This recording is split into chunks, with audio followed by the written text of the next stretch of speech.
नमस्कार। मैं doctor Narendra Kumar drawing and painting से पूर्व हम जैसे चर्चा कर रहे थे बीए पार्ट फर्स्ट के चित्रकला विषय पे। तो उसका जो टॉपिक चल रहा था हमारा जो लोक कला यानी फोक आर्ट। तो फोक आर्ट के बारे में हम अब तक चर्चा कर चुके थे कि इसकी क्या परिभाषा है, ये कौन सी कला कहलाती है, प्लस किन किन मौसम समय पर या किन अवसरों पर इसी कला का निर्माण किया जाता है, समाज के अंदर इसको किस तरह से बढ़ावा दिया जाता है। तो ये सारी चीज़ों पे हम अब तक चर्चा कर चुके थे। बाद में इसकी लास्ट जो टॉपिक बना इसका लास्ट की बाद में इसके जो चर्चा कर रहे थे हम इस पर लास्ट में कि ये लोक कला के उदाहरण किन किन रूपों में हमें प्राप्त होते हैं। यह जैसे स्टार्टिंग में इसके बारे में बताया जाए, लोक कला जनसाधारण की भावनाओं की सहज अभिव्यक्ति से जुड़ा हुआ है, ये सहज अभिव्यक्ति रही है। लोकमानस लोक से प्रेरणा और से पोषण प्राप्त करती रही है तथा लोक कला सदैव से, जैसे मैंने बताया था कि अपने परंपरागत विश्वासों, धारणाओं, आस्थाओं, रहस्यात्मक संकेतों और अतीत की प्रेरणा पर आधारित होती रही है। इसका प्रादुर्भाव समाज के जैसे रीति रिवाज हैं, संस्कार हैं, अनेक अवसरों पर होता आता है। अतः इसका जैसे स्वरूप है धार्मिक भी रहा है, सामाजिक रीति रिवाजों, अतिथि आगमन, जैसे कोई घर में मेहमान आता है, धार्मिक पूजा पाठ है, अनुष्ठान हैं, और मनोरंजन के साधनों, जन्म, विवाह, मृत्यु आदि हमारे जीवन के जो अनेक संस्कार हैं उन संस्कारों के साथ भी जुड़ा हुआ है। साथ ही जैसे खेतों के अंदर फसल के जो उत्सव हैं, फसल जब पकती तैयार होती है उनके रूप में भी इन चीज़ों के साथ में इसका विकसित होता दिखाई देता है, इसका स्वरूप दिखाई पड़ता है। यह बाल सुलभ और सहजता वाली इस कला को माना गया है तथा साथ इसको आदिम समाज की सामाजिकता भी इस कला में और शास्त्रीय कला का भी गंभीर चिंतन इसमें नज़र नहीं आता है। इसके अंदर ये बाल सहज सुलभ कला मानी गई है। लोक शब्द को प्रतिबिंबित करने वाली यह कला इसी मानव समूह की भावनाओं का सहज प्रतिरूप है जो उसकी सौंदर्यानुभूति और मांगलिक भावनाओं के प्रतीक के रूप में अभिव्यक्त होती रही है। लोकमानस के हृदय की यह, जैसे इस कला के बारे में पहले बताया स्टार्टिंग, महत्व जो इसका मेन सारांश है कि लोक मानस के हृदय की सरलता व सुबोधता इस कला के प्राण हैं। जो लोक कला है वो जो मानस है, व्यक्ति है, उसकी सरलता और सुबोधता ही इस कला की मुख्य विशेषताओं में मानी गई है।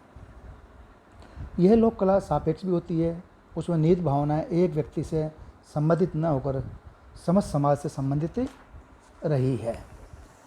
अब इस कला को जैसे बताया मैंने कि इसके अंदर लोकगीतों के माध्यम से भी इसको कला को बहुत रूप से समझा जा सकता रहा, अब तक समझा रहा, समझते रहे। लोकगीतों के माध्यम से इस कला का उदाहरण मिलते रहते हैं। लोकगीतों के माध्यम से इसको गाया भी जाता है, समझाया भी जाता है कि बहुत सरलतापूर्वक समझाया जा सकता है, क्योंकि लोकगीतों में लोक विश्वास है, रीति रिवाज है और परंपराओं के बहुत ही स्पष्ट विवरण प्राप्त होते हैं।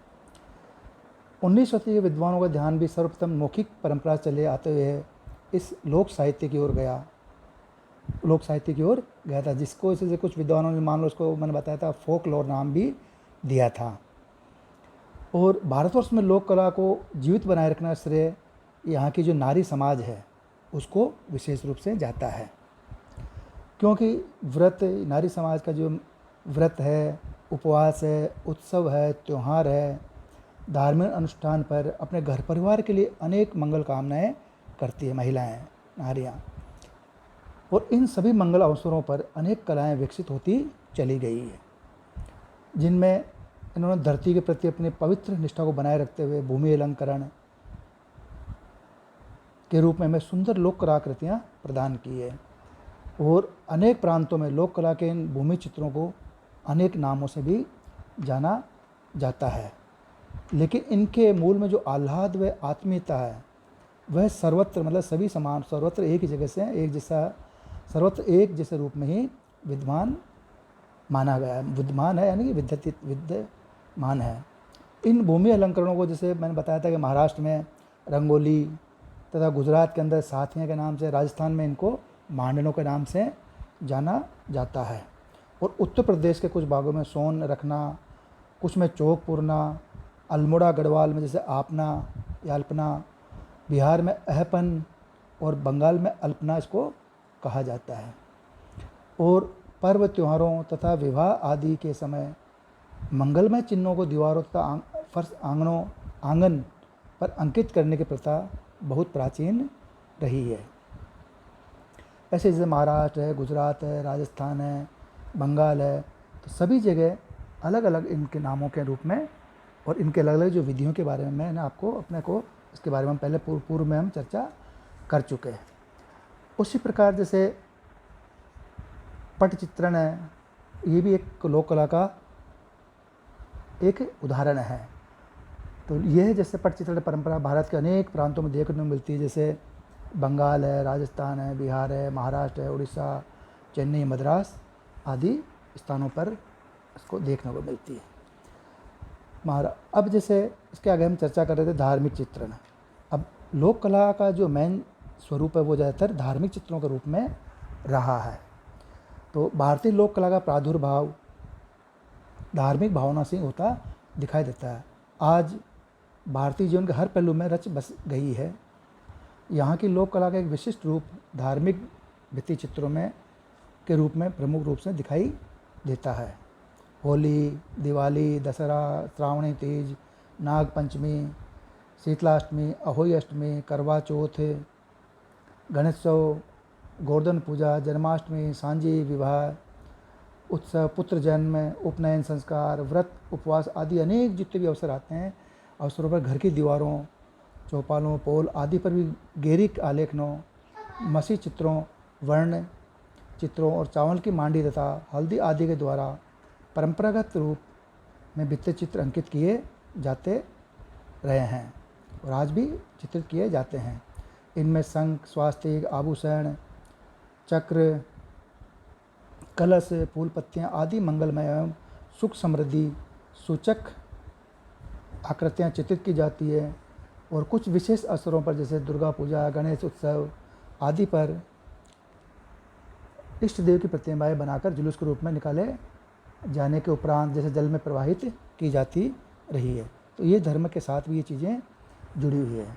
उसके अलावा जैसे भूमि अलंकरणों में भित्ति चित्रों में पट चित्रों के अतिरिक्त भी लोक कला के उदाहरण हमें दैनिक उपयोग की वस्तुओं में भी बड़ी संख्या में देखने को मिलते रहे हैं। अब जैसे हम चर्चा कर रहे थे इसमें ही आगे कि लोक कला के उदाहरण, तो लोक कला के जो उदाहरण किन किन रूपों में या क्या इसके कौन कौन से उदाहरण हैं। तो लोक कला के उदाहरण ज़्यादातर मिट्टी के पात्र जैसे मिट्टी के बर्तन हैं, वस्त्र है, नाव है, मधुमक्खी पालने का संदूक है, कंघी है, पालना है, पंखा है, घर में जो पंखी होती है हाथ की बनी पंखी है, उसको किस तरह से कपड़े से बांध के कपड़े से उसको सिलाई करके ऊपर नीचे उसके वो डंडी पे, तो ये सब लोक कलाओं के ही एक रूप में हिस्से हैं। तो पंखा, वाद्य यंत्र हैं, चम्मच है, टाइल्स है, छड़ी है, बैंत है, गुड़िया है, खिलौने हैं, पतंग है, कठपुतली है, चरखे, टोकरी आदि होते हैं।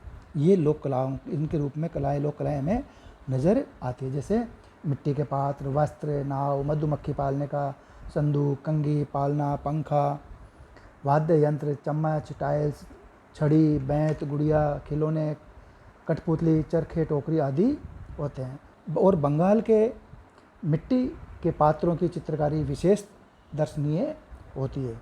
इन पर मानव आकृतियों, पशु पक्षी, फूल पत्ते, बेल बूटे आदि अनेक प्रकार की आकृतियों का चित्रण होता है। और इनमें ऋतुओं के उत्सवों में लोक कलाकार अनेक प्रकार की मनोरंजक कलाकृतियाँ भी तैयार करते हैं। जैसे अनेक प्रकार की मनोरंजक वेशभूषाएँ, मुखौटे, पुतले, आतिशबाजी आदि। और ईसाइयों में ईस्टर के अवसर पर जैसे अंडे चित्रित किए जाते हैं या अंडे चित्रित करने की प्रथा भी प्रचलित रही है। शिल्पों में अनेक प्रकार के उद्योग के रूप में भी भारतीय लोक कलाओं की सदैव से प्रतिष्ठा रही है। राजस्थान की हाथ से छापी जाने वाली ब्लॉक प्रिंटिंग का वस्त्र उद्योग, पीतल व पत्थर की नक्काशी की मूर्तियाँ, जयपुर की ब्लू पोट्री उद्योग ने आज संसार भर में अपनी धाक जमा ली है। उसी प्रकार जैसे लोक कला कि प्राचीन परंपरा की उपलब्धि शुंगकालीन सांची के तोरण द्वारों में अंकित जातक कथाओं के लोक चित्रों में भी होती है। इस लोक कला के दर्शन में अजंता की चित्रावली, राजपूत, पहाड़ी व अभ्रंश जैन शैली में भी होते हैं। तो इस प्रकार जैसे अभ्रंश शैली के चित्रों में लोक जीवन की सार्थक अभिव्यक्ति तभी संभव हो सकी जब उसने राज्याश्रयों के विलासमय वातावरण से अछूती रहकर लोक जीवन की सच्ची झांकियाँ प्रस्तुत की।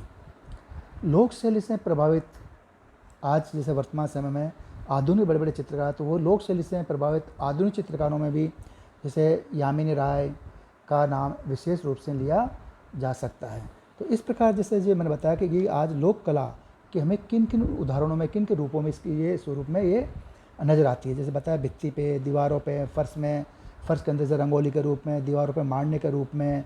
उसके अलावा जो हमारी जो दैनिक उपयोग की वस्तुएं हैं उनके अंदर भी ये लोक कलाएँ हमें विद्यमान नज़र आती है। जैसे बताया मिट्टी के पात्र है, गुड़िया है, छड़ी है, बैंत है, खिलौने, कठपुतली है, टोकरी है। तो उन सब पे आज ये महिलाएँ बड़े बड़े सुंदर धागों से उन पर कशीदा करना, डिजाइन बनाना, कपड़े को इस तरह सिल कर उसके कवर बनाना, तो ये सारी चीज़ें उसमें आज भी हमें, हालांकि इसका स्वरूप कम होता जा रहा है, लेकिन फिर भी ग्रामीण महिलाओं में, समाज में हमें ये चीज़ें आज भी नज़र आती है। लोक कला की शैली पर वर्तमान शास्त्रीय कलाओं, औद्योगिकरण व मशीन युग ने भी बहुत प्रभाव डाला है। अब आज के वर्तमान समय में जो लोक कला की जो शैली रही है उस पर शास्त्रीय कलाओं, क्लासिकल जो आर्ट रही है वो है, औद्योगिकरण है, मशीनी युग है, ने भी बहुत आज प्रभाव डाला है। इससे भी आज इस कलाओं के अंदर थोड़ा सा फ़र्क या चेंज नज़र आने लगा है या कुछ कमी आने, इससे इस कला के स्वरूप में आज बहुत परिवर्तन आ गया है। अतः प्राचीन लोक कला व आधुनिक लोक कृतियों में पर्याप्त अंतर दिखाई दे रहा है या देने लगा है। तो आज इस लोक संस्कृति को बचाए रखने की भी आवश्यकता है, क्योंकि वर्तमान समय जो मशीनी युग से उससे हर एक चीज़ तैयार हमें रेडीमेड तैयार मिल जाती है। तो इसलिए जो परंपरागत जो चीज़ चली आ रही है उस कला के अंदर थोड़ा सा आज परिवर्तन भी होने लगा है, प्लस उस स्वरूप में भी चेंज होने लगा है। और इस तरह से इसका परिवर्तन, तो इसलिए कह रहे हैं कि जैसे आज लोक कला की जो शैली है पर वर्तमान शास्त्रीय कलाओं, औद्योगिकरण, मशीनीकरण ने बहुत प्रभाव डाला है। इससे इस कला के स्वरूप में आज बहुत परिवर्तन आ गया है। अतः प्राचीन लोक कला व आधुनिक लोक कृतियों में पर्याप्त अंतर दिखाई दे रहा है। अतः आज इस लोक संस्कृति को नई पीढ़ी को बचाए रखने की आवश्यकता है। धन्यवाद। तो ये रहा हमारा अब तक लोक कला के बारे में, हमारा जो लोक कला के टॉपिक था उसका ये हमारा समाप्त हुआ। अब अगले नए टॉपिक के लिए हम अगले उस पर चर्चा करेंगे। धन्यवाद।